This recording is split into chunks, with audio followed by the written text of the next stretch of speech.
No hay sirenas, no hay titulares en negrita. Pero en medio de una ciudad que alguna vez fue llamada la joya del sur, existen calles donde la vida continúa como si ya nadie estuviera tomando nota. Un rincón silencioso donde las luces parpadeantes se reflejan en cartones húmedos bajo el rocío de la madrugada. Un hombre dobla su manta como quien intenta salvar lo poco que le queda de dignidad. Cerca, una mujer cuenta monedas, no para comprar, sino para medir cuánto control le queda sobre el día. Nadie grita, pero el silencio grita por todos. En lugares que no aparecen en los mapas, la vida se sostiene a base de gestos pequeños, una sopa compartida, una mirada evitada, una palabra que nunca llega. No todos aquí son adictos, no todos fracasaron. Algunos fueron soldados, otros enfermeras. Muchos tuvieron hogar hasta que dejaron de tenerlo. Detroit no es la única. Desde Grand Rapids hasta Flint, desde las zonas rurales más remotas hasta las avenidas más iluminadas. Michigan vive una nueva crisis, invisible, silenciosa y cada vez más común. Si una ciudad puede ser olvidada en plena luz, merece al menos ser mirada de nuevo con honestidad. No por caridad, sino para comprender que entre las sombras de los rascacielos hay quienes han sido apartados sin que nadie lo note. Este viaje no comienza en una dirección específica, sino en una pregunta: ¿quién tiene derecho a quedarse y quién ha sido dejado atrás en el olvido?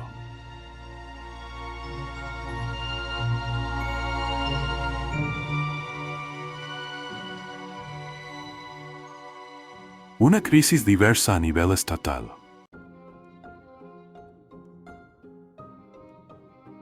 Las carreteras de Flint a Grand Rapids cuentan historias diferentes, pero todas advierten lo mismo.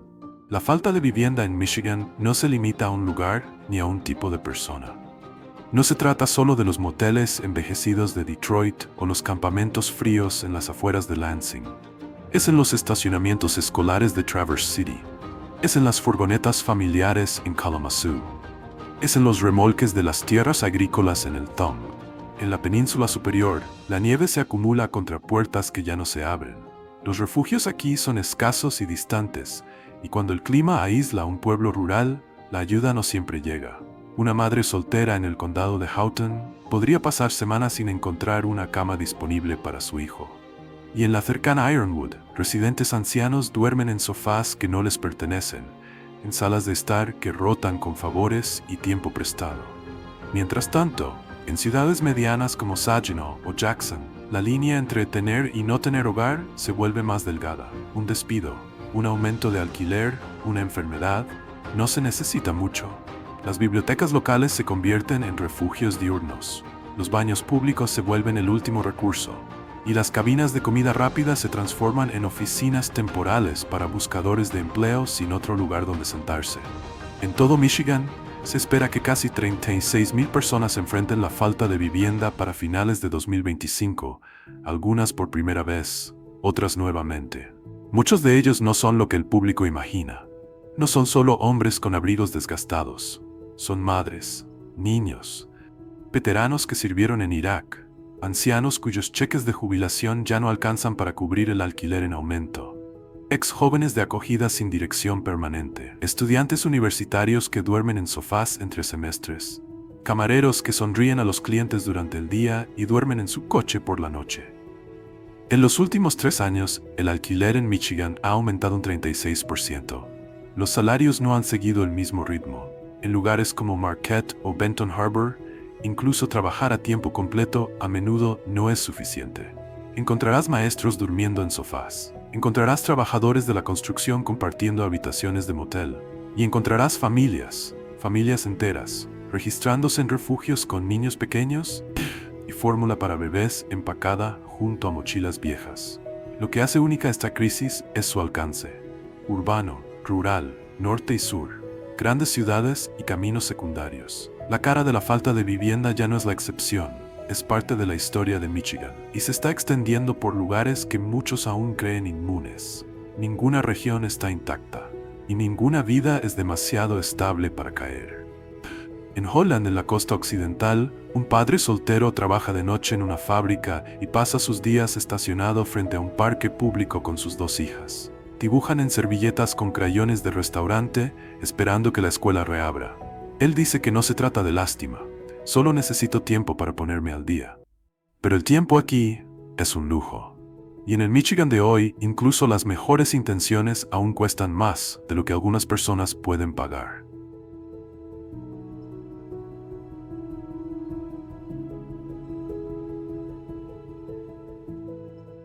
Desigualdades regionales. No todas las regiones de Michigan experimentan la falta de vivienda de la misma manera. En la península superior, donde los bosques se extienden más que las carreteras y los pueblos están separados por 1 hora de distancia, el problema ha crecido un 17% en solo 2 años. Pero no está impulsado por el crecimiento poblacional, está impulsado por la distancia y la ausencia de infraestructura. En muchas zonas, los refugios están a horas de camino. Los pocos que existen a menudo cierran en invierno debido a los costos de calefacción. El transporte público es casi inexistente, y una tormenta de nieve no solo retrasa la respuesta, puede aislar por completo a las familias, dejándolas varadas sin acceso siquiera a una señal de teléfono. En pueblos como Escanaba o Ironwood, muchos residentes viven al día en remolques antiguos, confiando en calefacción a propano y empleos estacionales. Cuando cambia el clima o se reducen las horas de trabajo, la gente se agrupa en casas pequeñas o se muda discretamente a sus coches. Para la primavera, muchos nunca regresan a sus direcciones anteriores. El sureste de Michigan cuenta otra historia. Aquí es donde el pasado industrial del estado se encuentra con su pobreza actual. Ciudades como Pontiac, Inkster e incluso partes de Detroit alguna vez prosperaron con la manufactura. Pero al cerrar las fábricas, también desapareció la promesa de estabilidad habitacional.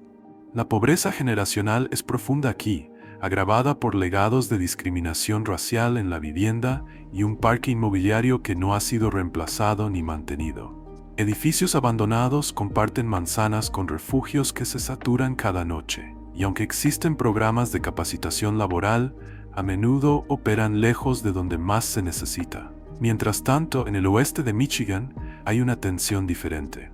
Ciudades como Grand Rapids han construido redes sólidas de organizaciones sin fines de lucro y coaliciones de iglesias que trabajan para prevenir la falta de vivienda antes de que comience. Pero incluso aquí las grietas se hacen visibles. Las listas de espera para viviendas subsidiadas duran 2, a veces 3 años, y la gentrificación avanza rápido. Barrios que antes eran asequibles, ahora tienen alquileres más altos de lo que los salarios locales pueden sostener. En Muskegon, una familia joven puede encontrar alivio temporal mediante un apartamento patrocinado por una iglesia. Pero apenas 2 condados más allá, en Oceana, no existe tal red de seguridad.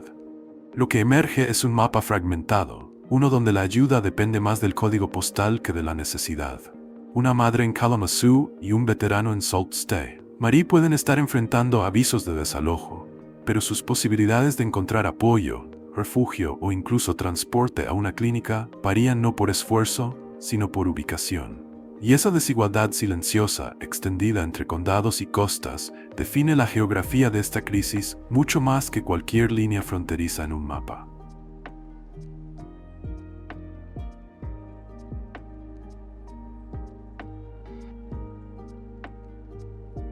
¿Qué está impulsando la crisis? Para entender la crisis de personas sin hogar en Michigan, hay que comenzar con una ecuación simple: ingresos versus costos.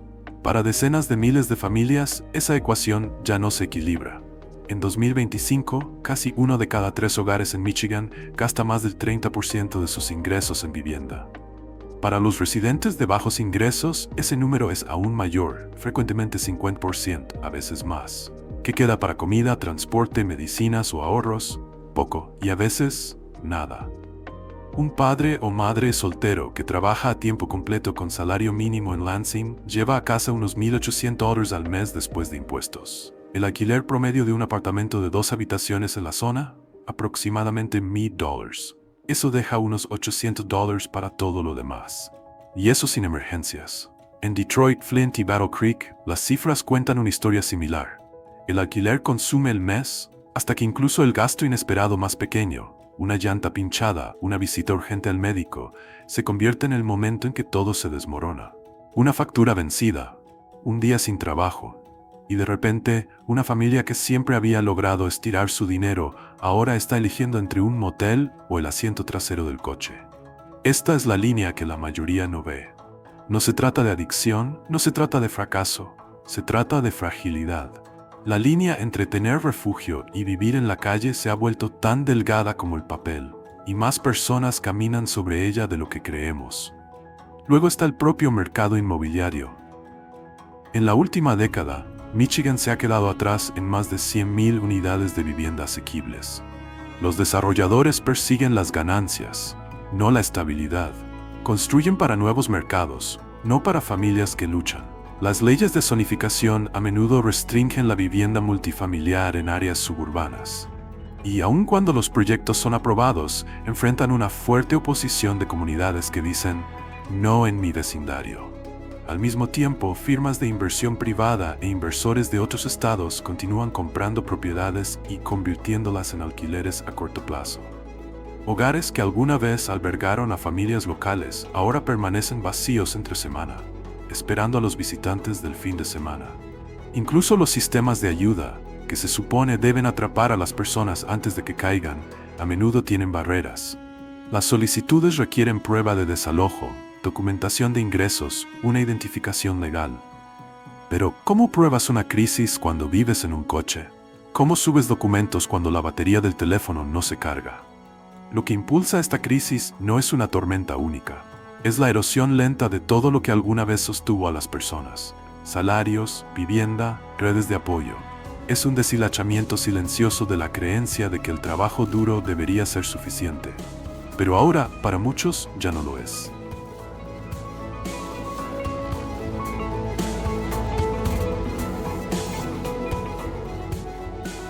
Respuestas estatales y locales.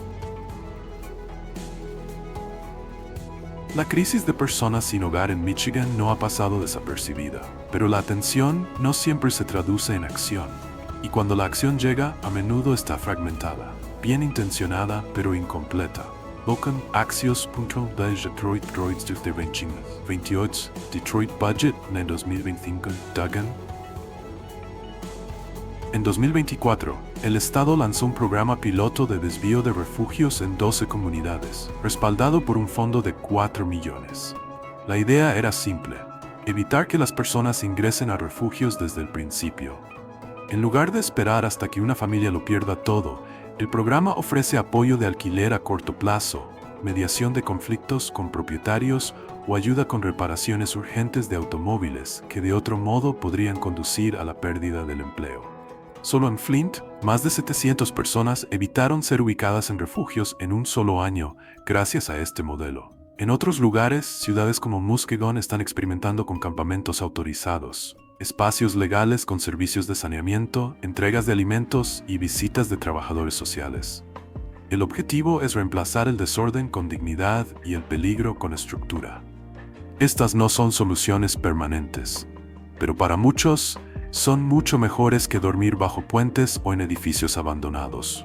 A nivel local, los grupos de base llenan el vacío donde los programas públicos se quedan cortos.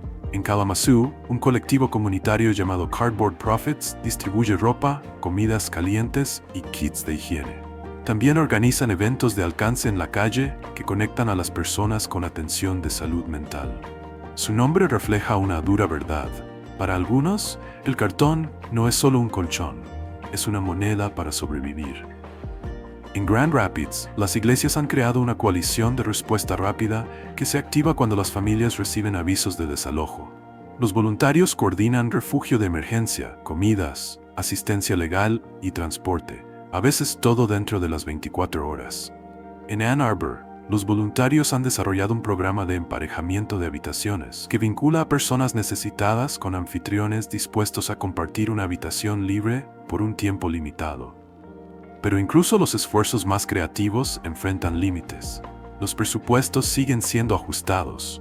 El personal y los voluntarios de las organizaciones sin fines de lucro están sobrecargados. Y sin un sistema unificado en todo el estado, lo que funciona en un código postal puede no existir en el siguiente. Una madre en Lansing podría encontrar ayuda en 2 días. Esa misma madre, si viviera en un condado diferente, podría seguir esperando después de 2 semanas. Aún así, algo está cambiando. La palabra prevención ahora aparece en las agendas de los consejos municipales.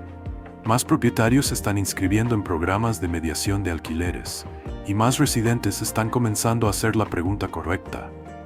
No solo cómo ayudamos a las personas sin hogar, sino cómo evitamos que las personas se queden sin hogar en primer lugar. Porque el mejor rescate es el que nunca tiene que suceder. Escribe: si crees que incluso un pequeño acto, como arreglar un automóvil o pagar una semana de alquiler, puede cambiar el curso de la vida de alguien. Escribe 2. Si piensas que ninguna solución funciona a menos que llegue a la persona adecuada en el momento adecuado. Escribe 3. Si has visto cómo la dignidad comienza no con un refugio, sino con ser visto. Cada número dejado aquí construye un mapa de esperanzas silenciosas, y cuán cerca están de desvanecerse.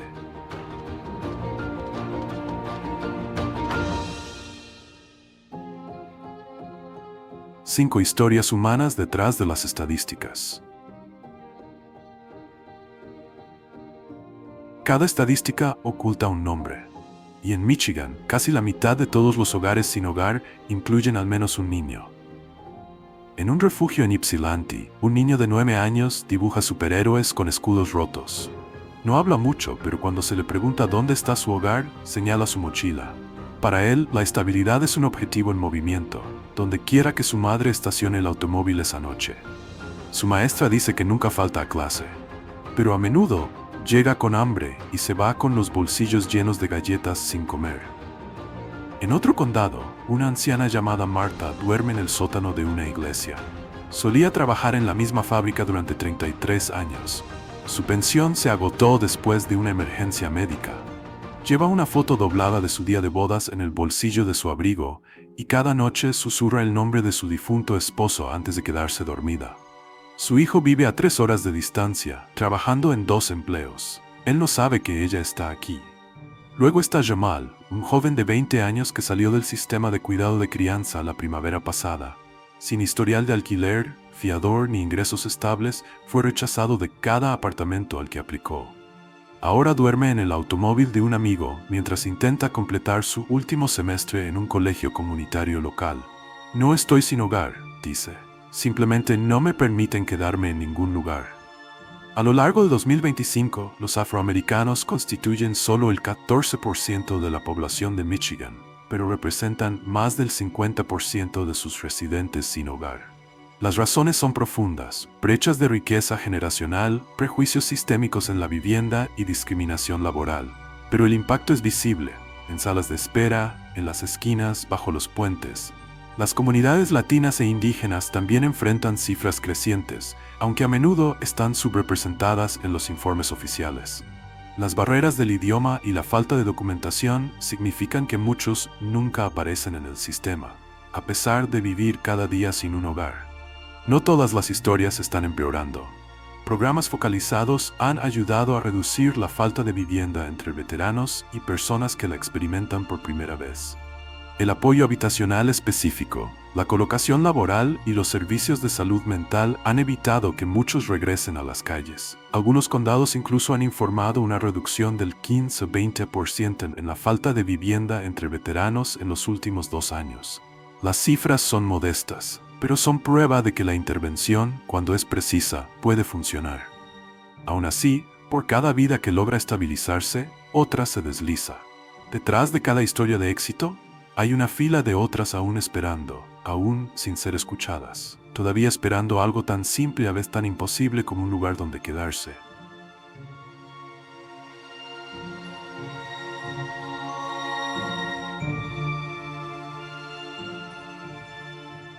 Héroes comunitarios y actos locales de compasión.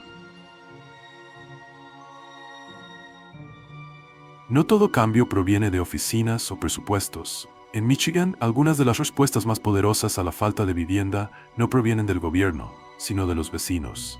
En Kalamazoo, un hombre llamado Marcus pasa sus tardes caminando por las calles con una bolsa llena de calcetines, barras de granola y calentadores de manos. Él mismo estuvo sin hogar. Ahora visita campamentos, no para predicar, sino para escuchar. La mayoría de las personas aquí no necesitan ser salvadas, dice. solo necesitan un momento en el que alguien los vea.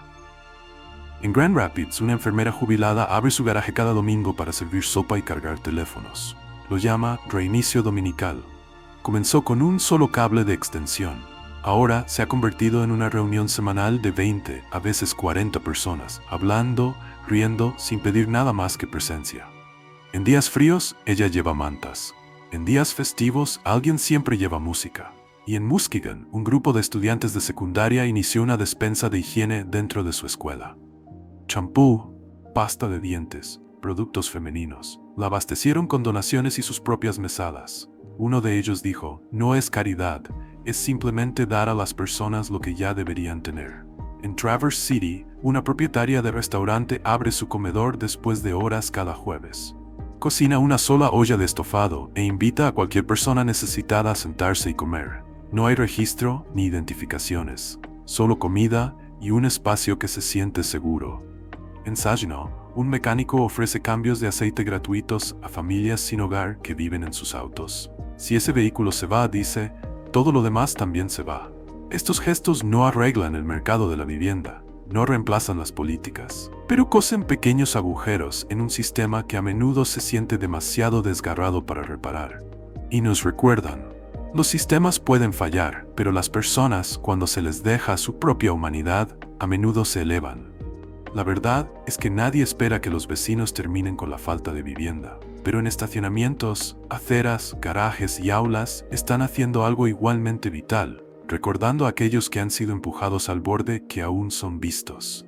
A veces, eso es lo que mantiene a alguien en marcha, no un edificio, no una ley, sino una mano ofrecida en silencio, sin juicio. Escribe 4 si crees que el verdadero cambio a menudo comienza con personas ordinarias haciendo cosas silenciosas. Escribe 5 si alguna vez has presenciado bondad cuando nadie estaba mirando. Escribe 6 si piensas que algunas de las redes de seguridad más fuertes se construyen a mano, no por ley. Estas historias importan, y a veces, un comentario es más que un comentario, es una forma de decir yo también los veo.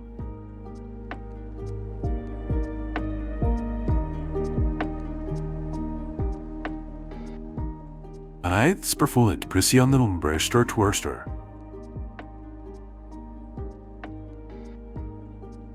Un garaje con una olla de sopa.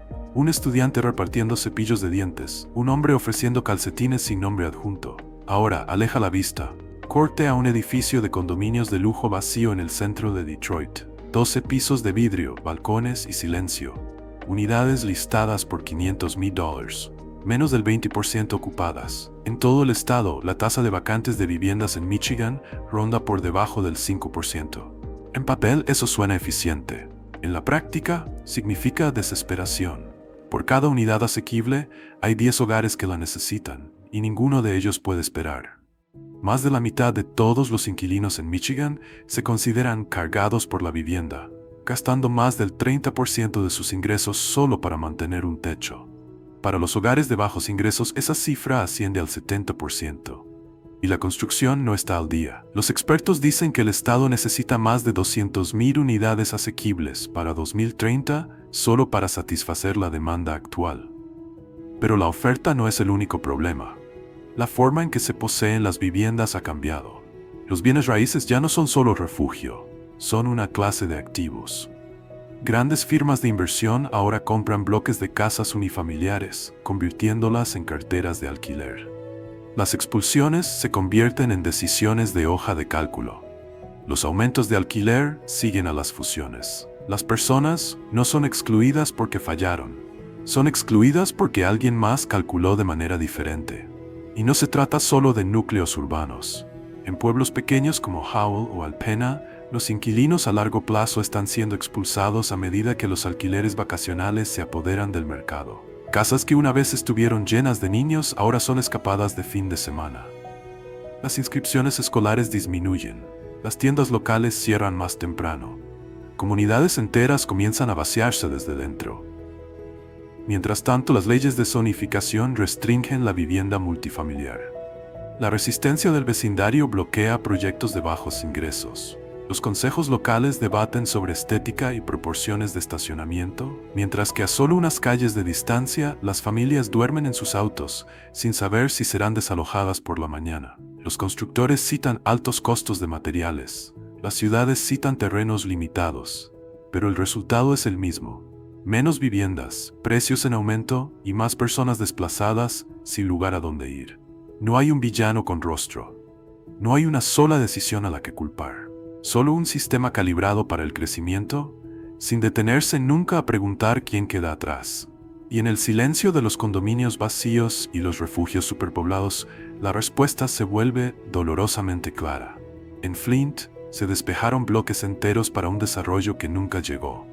Las familias fueron reubicadas, se hicieron promesas, pero hoy la hierba crece donde una vez hubo hogares.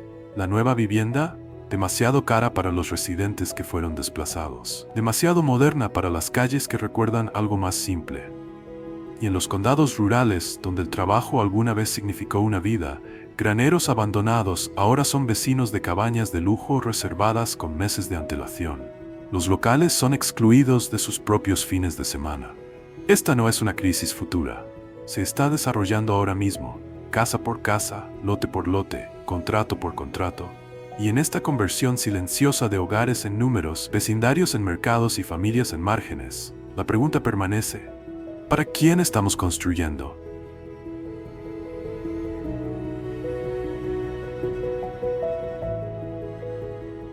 Conexiones entre salud mental y uso de sustancias. Una tienda de campaña bajo el puente de la autopista. Una botella a medio terminar junto a una chaqueta doblada. Una mirada que no termina de devolverte la tuya. Es fácil reducir la falta de vivienda a una adicción, o a la locura. Más fácil, tal vez, que preguntarse qué llevó a alguien a ese punto, y qué pasó cuando nadie vino. En Michigan, casi 1 de cada 4 personas sin hogar vive con una enfermedad mental no tratada. Otro 1 de cada 5 lucha con el uso de sustancias, muchas veces no como causa, sino como consecuencia. Del trauma, de la soledad, de la supervivencia. Para algunos comenzó con un ataque de pánico en el trabajo que llevó a perder horas, luego el salario y finalmente el apartamento. Para otros empezó con una receta legal al principio que se convirtió en dependencia, luego silencio y luego en la calle. En los albergues, el personal suele describir que ve heridas invisibles. Un hombre que habla con alguien que nadie más ve. Una mujer que no ha hecho contacto visual en meses. Adolescentes que se sobresaltan cuando se cierra una puerta. Nada de eso es raro, y nada de eso es simple. La enfermedad mental no siempre parece una crisis. A veces se ve como agotamiento. A veces es la ausencia de todo, de voz, de conexión, de esperanza. Y esas ausencias son más difíciles de documentar, más difíciles de tratar. La paradoja es cruel. Quienes más necesitan atención son a menudo quienes menos pueden acceder a ella. Las clínicas tienen listas de espera. La medicación requiere una identificación. La terapia necesita tiempo y un lugar al que regresar después. Para las personas sin una dirección, el sistema espera estabilidad antes de ofrecer apoyo. Pero la estabilidad no puede llegar antes que la seguridad, y la seguridad no puede existir sin vivienda. Y así el ciclo continúa. Una dosis perdida, una noche en la calle, un trauma que reabre lo que nunca terminó de sanar. Hay puntos de luz. Programas como Sobriety Works en Grand Rapids combinan recuperación con vivienda. Clínicas móviles en el condado de Washtenaw llevan consejeros a los campamentos. Algunos albergues ahora ofrecen espacios informados sobre el trauma con profesionales de salud mental en el lugar. Pero estos esfuerzos, aunque prometedores, siguen siendo demasiado pocos y demasiado localizados. La salud mental y la vivienda están estrechamente ligadas. Cuando una se rompe, la otra rara vez se sostiene. Y hasta que ambas sean tratadas como necesidades humanas básicas, no como privilegios, el ciclo seguirá girando. En Detroit, un veterano llamado Anthony vive en un garaje abandonado detrás de una tienda de comestibles cerrada. Regresó de Irak hace 12 años y ha luchado contra el trastorno de estrés postraumático desde entonces. Dice que lo más difícil no es el frío, es el silencio. Te acostumbras a ser invisible, dice. Eso es lo que más duele.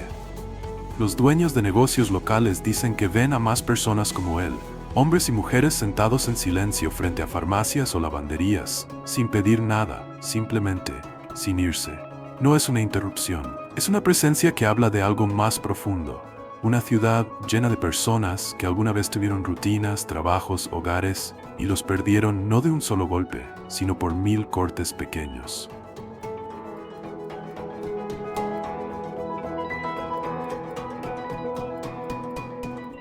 Todo viaje comienza con un gesto. Esta vez fue una hoja de cartón doblada, la luz intermitente de un farol y un hombre intentando guardar algo de calor en la noche helada de Michigan. Desde entonces seguimos rutas que ningún turista marca, calles que no salen en los mapas, personas que no salen en las noticias. Un estado no definido por líneas, sino por historias. Filas de comida, mochilas llenas de esperanza y niños que siguen atándose los cordones con la fe de que habrá escuela al día siguiente. Esto no fue una historia de sufrimiento, fue una historia de fronteras invisibles, donde la esperanza y el colapso conviven en la misma acera. ¿Y si Michigan guarda tanto silencio entre sus lagos y sus luces? ¿Cuántos otros lugares están esperando ser contados, justo al otro lado del límite? Donde termina el mapa, comienza el viaje real. Si llegaste hasta aquí, camina un poco más con nosotros. Escribe siguiente si estás listo para la próxima historia.